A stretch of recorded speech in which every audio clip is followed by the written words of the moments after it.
What's going on, everybody? It's your boy DMV back with another one, and I already did my 5 reasons why Kansas City will win the Super Bowl. Now we're gonna, come into the 5 reasons why the Bucks will win. Number one, most importantly, don't forget it. Tom Brady is the greatest of all time right now.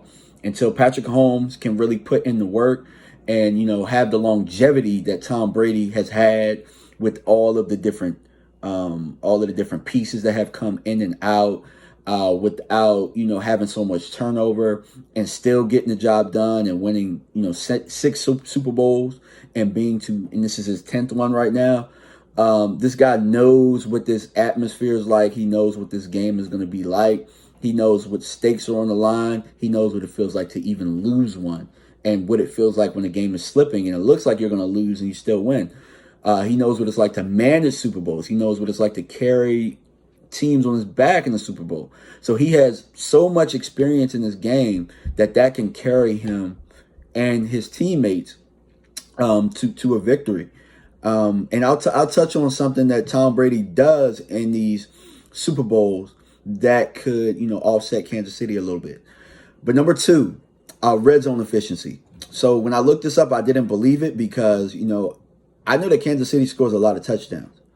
And so when I looked at it, Kansas City offensively scores, touchdowns 61.34% of the time. 61.34%.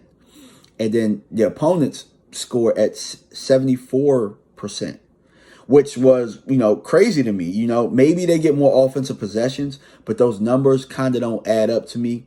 But when I think about Tampa Bay and how methodical they are actually have a higher percentage in the red zone at 64%, just under 65%, which is almost 4% higher than Kansas City, and then the opponents score at a 62.3%, which is like 11% lower than what Kansas City's giving up. So if Tampa Bay can somehow keep the possessions even in this game, they have the advantage in the red zone.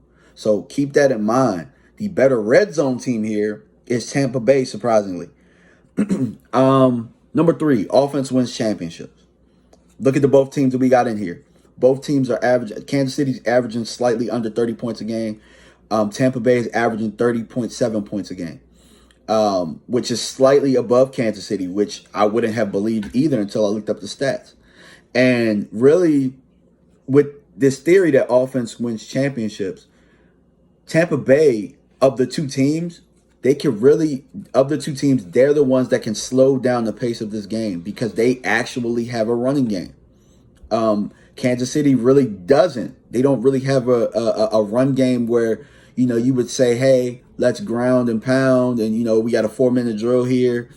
Tampa Bay can do that. And they can, offer the play action game. They can, create long drives that keeps Kansas City off of the field. And that's one thing that I talked about with Tom Brady that he does well in these Super Bowls is that he controls the pace. He controls pace very well. He's been in situations, too, where he's had to drive down late in games and win. He's been down by a lot and had to control pace to get back in it. That's one thing you can't get Tom Brady out of. You might be able to fluster him by having a front four that can get after him, but actually controlling a pace, there's none better in history than Tom Brady at doing that. So I think going into this, that's going to have to be in the game plan, and I think that Tampa Bay will try to do that, and they'll try to neutralize Kansas City's offense. Number four, health. It looks like Tampa Bay is coming back healthier than they would have, healthier. So they're going to have two key players coming back probably in this game. They like practicing right now, which is Winfield Jr. and Whitehead. And then Antonio Brown is practicing. I think he had a full practice yesterday. So it looks like AB's going to play. While I'm looking at Kansas City, and they have a key starter right now that's on the bubble, which it looks like he probably won't play. Don't kill me if he ends up playing, but Eric Fisher is a solid tackle, and it looks like he has an Achilles injury. So I don't know how bad it is, but I did have a ruptured Achilles one time, and I could personally tell you that if it's bothering him that much, I mean, I don't know what the 2-week window can do, and I don't know what sports medicine's like for the Chiefs, but It probably is looking doubtful at this point, but I'm not sure. I've looked it up, but I haven't really seen too much.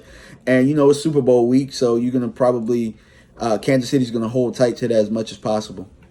But looking at that, Tampa Bay has some key guys coming back in this game that will be very vital to a victory. And then number 5, it's a home game for Tampa Bay. They really didn't have to leave.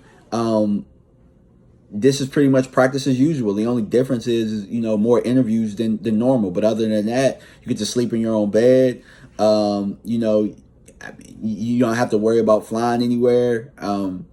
It's just another home game, and they've been playing home games throughout. They didn't play home games throughout the playoffs, so maybe that'll throw them off. But I don't know. I would think that having this home game Super Bowl would be more of an advantage than a disadvantage. But let me know what you guys think, man. Make sure you like, subscribe, hit that bell each time I come out with content. And also, man, just leave your comments. Who you think? Do you think my 5 keys are vital? Or do you have other keys that you think of? All right, guys. Peace.